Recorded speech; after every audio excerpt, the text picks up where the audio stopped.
Welcome to Mind Boost Moments, the podcast for people rebelling against mediocrity. I'm Caleb, and I'm here with other people who refuse to accept the soul-crushing status quo. These are the change makers, innovators, and the ones who make people leap out of bed excited to grow and become extraordinary. So join me as we explore how remarkable people transform workplaces for human potential, one conversation at a time. This is Mind Boost Moments.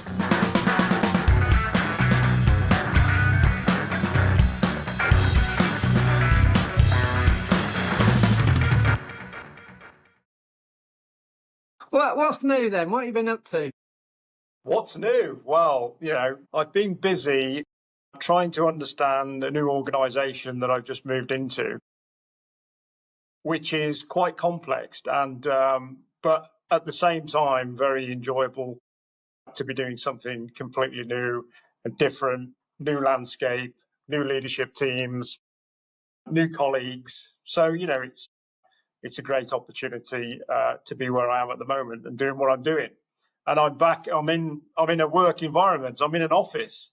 What about that? Who'd have thought that we'd be back in offices? But I'm back in an office in Birmingham, which is where my roots are from, really. Having been brought up in Wolverhampton, I'm in Parklands in Birmingham, and it's great to be in the office. I think you get a lot more energy come from the office where there's a buzz, there's a great feel, there's a desire for everybody to be all working in the same direction, and it's great. It's great to be part of this organisation, which is Compass ESS.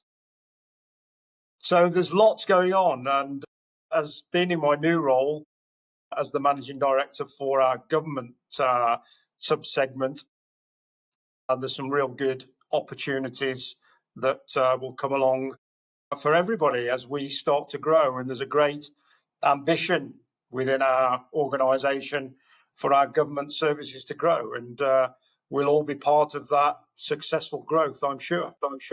And just give us a little bit of a background as to, who you are, what you do, and what ESS is then for those people that might not know it. Yeah, sure. So, as I said, Richard Jones, Managing Director for ESS Compass. We are a global facilities management company delivering catering, complementary services such as cleaning, support services, many different services that we offer to many different markets across the UK and Ireland and globally that deliver to education, government services, energy, sports and leisure, all of the different markets that we can operate in, providing those support services that enhance the working environment for those that are working within them.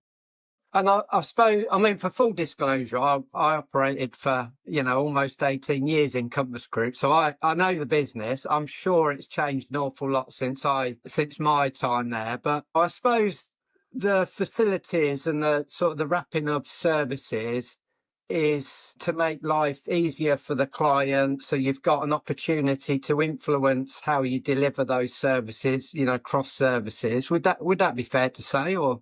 Yeah, absolutely. I think you and many others will recognise Compass ESS as being a catering company, and that's their heritage. That's where they come from. But they're certainly evolving from that into the greater, facilities management arena, being both in soft services, so cleaning, catering, and those hard services, which is more technical in terms of managing infrastructure for our clients. And I operate in secure environments, which adds another element or another dimension of how we can deliver those services with all of our colleagues. And I suppose, it's worth just touching on my background, I suppose. As I said, grew up in Wolverhampton, left home at the age of 18 and joined the army. I spent 22 years in the army, having a successful career, and then moved into facilities management, not by accident, but by design, because it's something I saw that was real opportunity within facilities management, looking after real estate, looking after people, serving people. And it's been a great journey for me from that career transition through into facilities management in a couple of companies that I have worked for.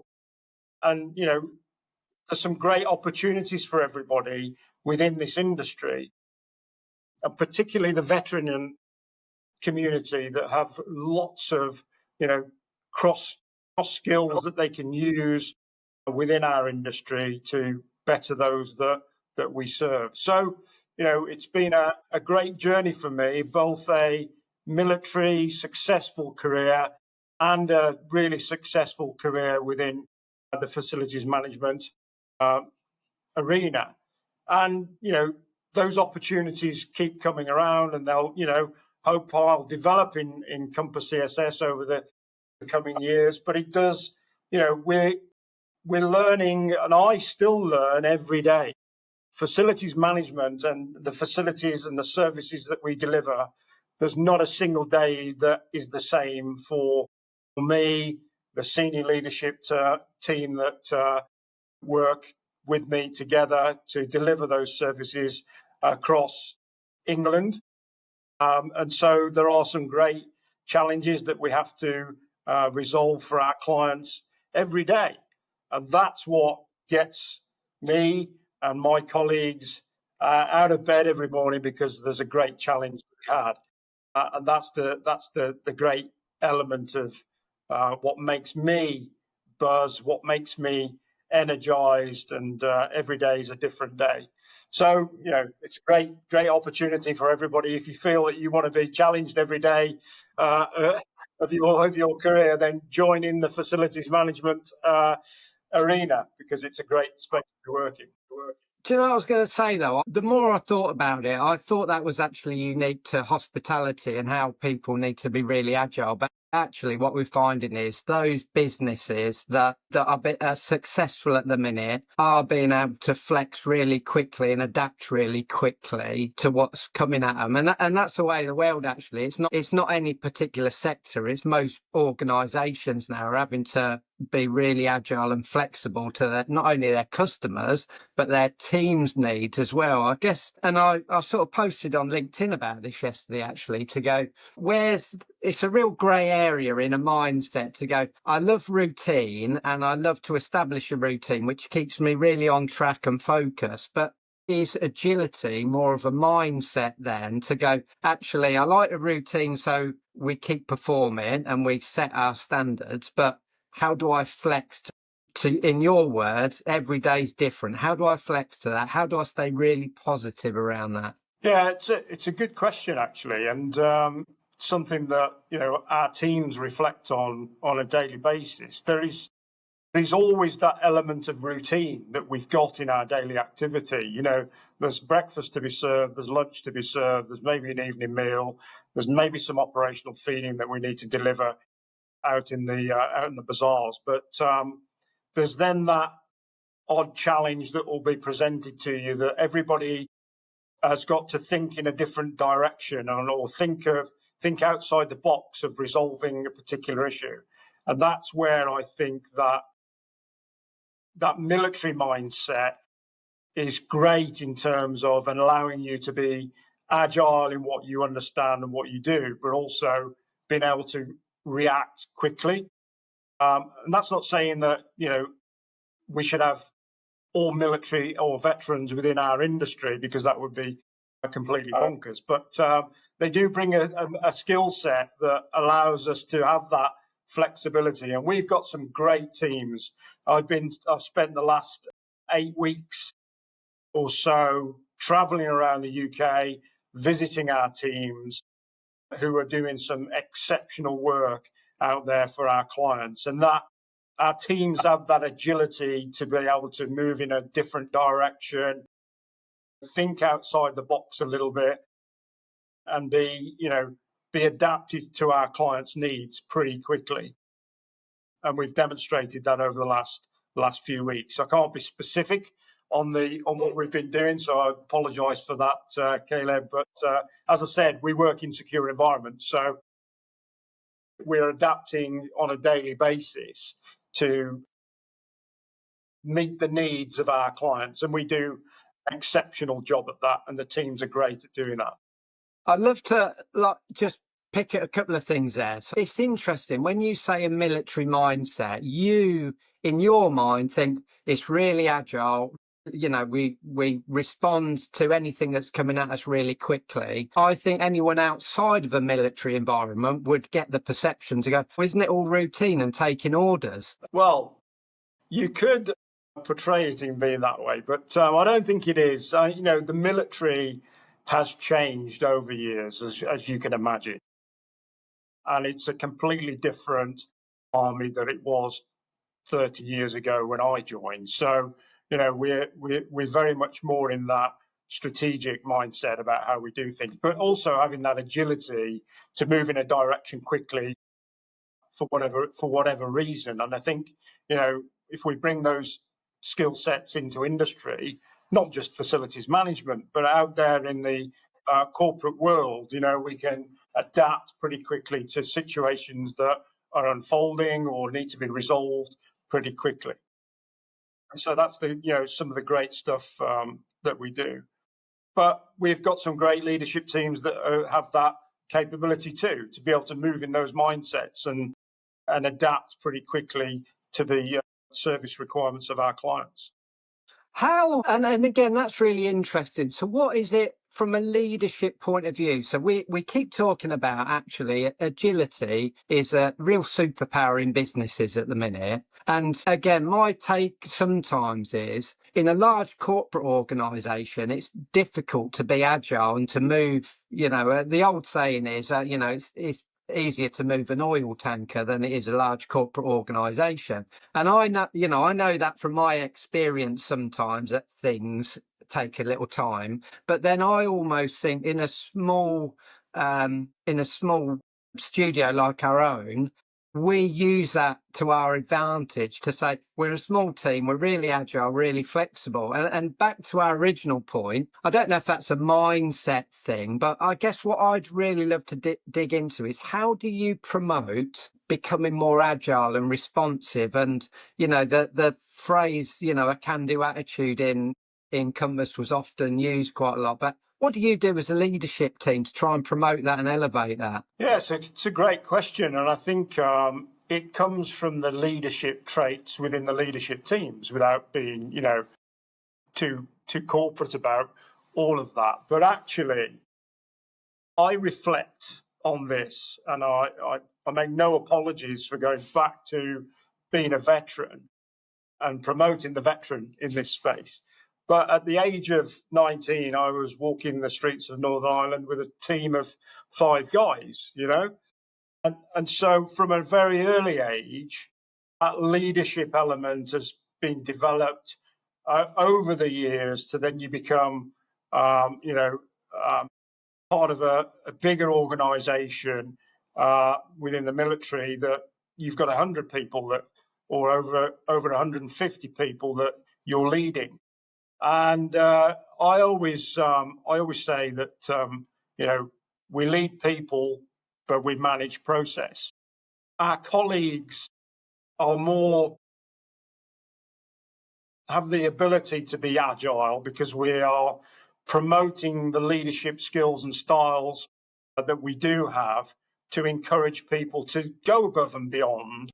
Yeah, and that's what's going through my head at the minute, because I often lean into rugby for that camaraderie and that common purpose. And I suppose the thing about rugby is it's quite simple. You know what your purpose is and you know who's standing at the side of you and you'll want to work together to achieve that. And I suppose without really simplifying stuff, work feels a little bit different for that. There's lots of, it's not really any different, but there's lots of personalities, lots of, alternative stakeholders and potential politics and stuff. But almost think, I couldn't wait to leap out of bed and play a game of rugby. How do we achieve that with people on that sort of Sunday night, Monday morning going, I cannot wait because this is such a great team? Yeah, no, you're absolutely right. And I think if you use the rugby analogy, and I'm a rugby fan and was a youth coach as well. So, we train those teams to be in a particular role, whether you're a 9 or you're an 11 or whatever, you're trained in a specific role to then all come together as a team to have a purpose, which is get the ball going in the forward direction, not trying to defend it. So, if you bring those analogies together, we have teams that all have different skill sets, all have different, really, different skills that they can bring to our business. And then it's forming all of those different skill sets into that team that becomes more agile, work together to deliver an outcome. And is there one specific thing then that you have taken away from your early time in Compass to go, right, this is the thing that either isn't quite right or is outstanding and I need to enhance it? That's a really good question to ask, given that I am, 12 weeks into this role. There's some business tools that would tell you don't do anything for 100 days, right? And then so you sit back and observe, of which I've been doing. I've been sitting back and observing. So, as I said early on, we've got some great teams doing some great things. And we will develop that even, from doing great things to doing excellent things, which is where I think we are, sitting at the moment, definitely from my point of view. So if there's one takeaway, we're going to go from doing great to doing excellent. Okay. So I'm not going to delve any more on that because that's part of your strategic direction then, and you still need to get to your 100 days. Yeah, there's still an element of that. And yeah, I do need to get to 100 days. But you're right. There is this, this particular role has allowed me to be more strategic in how we deliver and how we get to a really ambitious growth position. So I come back to the point earlier. Now we're learning, and I'm learning every day. Doesn't matter how old we are, what we've done, what our experiences are, or what we're about to do. We will continue to learn on a daily basis, and it might be a simple thing, or it might be really, something that takes us above and beyond what we thought we were going to achieve. So, and I'm a fan of making sure that we develop people in this industry to get to where they really want to be. We've got great programs within Compass ESS for apprenticeships, and we're looking at that even further now about how we can develop our FM capability across our services. So, it's a great journey for me to be on, because there's some great vision, there's some great energy, there's some great people working in our organisation. But as I said, we'll get to that expert piece. I suppose what the people want joining that great business is to know that they're in a safe place that's going to help them develop, and actually they've got great leadership to almost admire or go, they're doing the right thing. That I really feel connected with this, and then it gets back to that sort of team environment. It's not just a them and us scenario. It's we're in this together here, and we're doing the right thing. Yeah, that is it for me. We're on this journey together, and it's a great journey to be on, because there is so much opportunity for our colleagues as we grow that they can set their sights high. Yeah. Right, you've done your sales pitch for Compass ESS now. I had to get it in. I asked you a couple of questions before our podcast. The first one was, what excites you, makes you fizz with energy? I basically want to know what fires you up to get you out of bed each day. I think I've touched on it already, Caleb. It's about that, never the same day.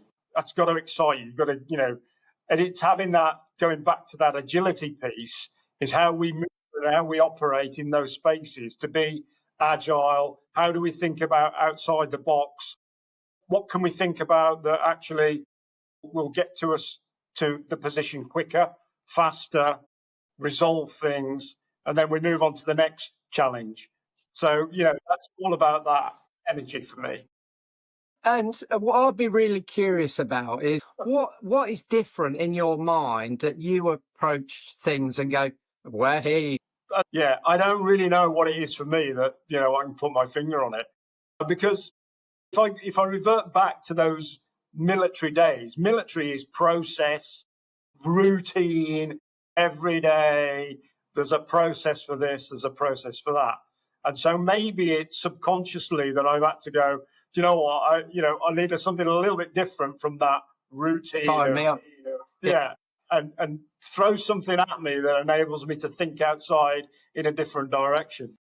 And I suspect a lot of it is that life experience that you've gone through. But the other thing is that energy is infectious. And so if you've got that from a leadership point of view, like rather than that phone call going, oh God, it's doom and gloom, because the next conversation is, it's like Chinese whispers, isn't it? The next one is, well, yeah, it's really bad. And then the next one is, it's catastrophic. But if you reverse that right at the start and go, right, we've got an opportunity here to get it really right, it's the next step that's really powerful. Yeah, definitely. And that brings the best out in people, right? Because they can then be allowed to be entrepreneurial or, demonstrate that they've got that agility or demonstrate that they can think outside the box. And that's where that other element of allowing people to do things in a different way is really powerful too. For me, it's about, I say this, and I've said this a lot throughout my corporate career, from a leadership lens, is about, don't ask me to answer the question or tell you how to do it, because, I probably know how to do it, but I want you to tell me how you're going to do it. What's your intent? So if you tell me your intent, then we can discuss whether that's safe to do so. Nobody's going to get harmed. It's the right thing to do, and it doesn't have a financial impact, for example. So that leadership lens is about getting the best out of those people, and for me, not to be telling them how they should be doing things, if that makes sense. Yeah, and that's the enabling people, isn't it? But I mean, again, there's, from a leadership point of view, you have to treat those opportunities carefully as well, because I'm a great believer of get people doing the stuff they're really good at and they really enjoy and they will excel. But the other thought around that is, are you being exclusive in that thought process? Because sometimes you've got to take an opportunity to give different people different things to do, because they might surprise themselves and they might surprise their team around them. But then that's about, how do we create this space where they feel comfortable to fail, and inverted brackets fail, or a different outcome to what you're perceived. Else nobody is ever going to step up to go, I know Rich is really excited, but I'm crapping myself because I can't deliver on this. Yeah, it's you're absolutely right. We do, need to allow, to give that space for people to come out of there and demonstrate that they've got that skill set or that ambition to do something different. But at the same time, identifying those that, as I said earlier, will, we know that they'll do a great job, but take somebody along on the journey with you that will allow them to grow and become more efficient and effective in what they're doing and their thought process about how they challenge the issue that's just come over our desks to go and resolve. So how do we bring them on, and how do we develop those colleagues in that in that space to just become a little bit better for themselves. Yeah, and some of that is about the language you use, but actually the transparency and the honesty behind the messaging that you're delivering. I love it. The other question I had for you is I think you've probably answered it, but what would you say your superpower is then? Yeah, without sounding too corporate and too, I think it comes back to that leadership piece. Growing up from an early age, some of those things that I've done in my military career that have allowed me to develop my own leadership skills and traits that I have that now have led me into the corporate world that allow me to do some really successful stuff that I have done over the past 15 years within a couple of different companies. So, for me, it is around about that and how I can impart some of my learning, knowledge, and leadership skills and traits into others to follow me on the route. I hope that answers the question without being too Yeah, corporate. no, but I think that is you think about superpower and you visualize that. It's about bringing people along, isn't it? And making, and helping people become better people, I guess. Yeah, definitely. And we see that through some of the learning and development that we do within our own colleagues, and seeing the career journey that they can take, whether that through a catering journey, through a soft FM, or through hard FM. People will be able to see those career journeys that they can take, whether they're an apprenticeship now or coming onto an apprenticeship program, or they've been with us for a number of years and that they now decided that they want to join an apprenticeship program. So there's some great stuff going on, not just within Compass ESS, but I think out in the industry from an apprenticeship perspective. The challenge was around, and it still is in industry, is how do you recognise in yourself that you're a great leader that isn't necessarily tied to the skills, the technical skills that you've picked up? Because you think about, a chef, for instance, they'll want to be a great leader in a catering environment or a chef environment. But actually, it's secondary. It's the leadership piece that then translates to any particular service industry, because really you're looking after people, aren't you? But there's not enough movement between those technical skills as leadership. I think the question you're asking is how do we recognise what that leadership skill is, or whether that leadership has come out in the individual. And I always look at the end product, the end goal, the end outcome. What has that outcome been? And if that's been a successful outcome, then along that journey, there has probably been some great leadership in that piece. Because if you've not got that leadership in there, then the end product, the end outcome is not going to be what you envisaged it to be. And therefore, if you always measure the end outcome or the product or what the chef has put in front of you on the table, if that's great, then we've had a level of leadership within that process to get it to where it is. I suppose then, the next level of that is, how have you got there in terms of the people? Because I always think about a sales point of view. I'm probably doing every seller an injustice here.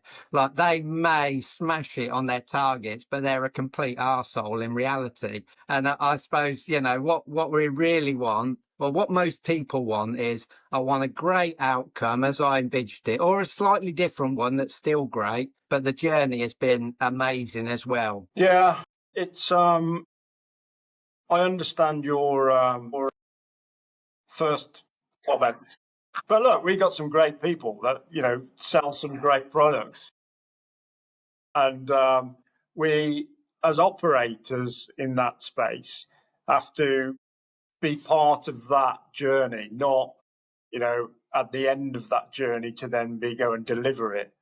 And I think what I'm trying to do is make sure that our operational teams are very much involved up front with our sellers and our business improvement directors and all the rest of that, to say, do you know what, we're going to own some of this right at the front, because I then know I'm going to have to operate it, or I can operate it at the end of the process. Does that make sense? Yeah, it's where the accountability kicks in then, isn't it? Yeah. Yeah, love it. I think what an amazing conversation in a short space of time. So, thank you so much for joining me. You're wishing you were back in Compass ESS now, aren't you? Yeah. I'm loving life, what I'm doing. I'm sure there's a partnership somewhere, but yeah. If people want to know a little bit more about what you do, what ESS do, etc., what's the best way to find out more or connect with you? Yeah, you can connect with me on LinkedIn, which is probably the best place to link into me on.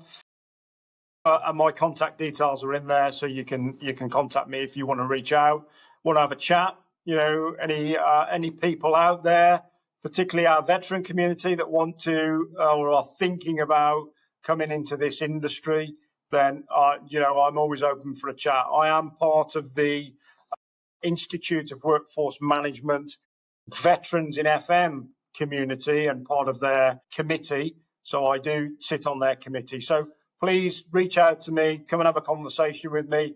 Even if it's a journey that you hadn't thought about going on, then let's have a chat, because we're always open to seeing what people are about, what they can bring to us as an organisation. But yeah, reach out. Amazing. Thank you so much. If you're ready to join the uprising against mediocre learning, don't let the conversation end here. Subscribe to Mindboost Moments wherever you get your podcasts.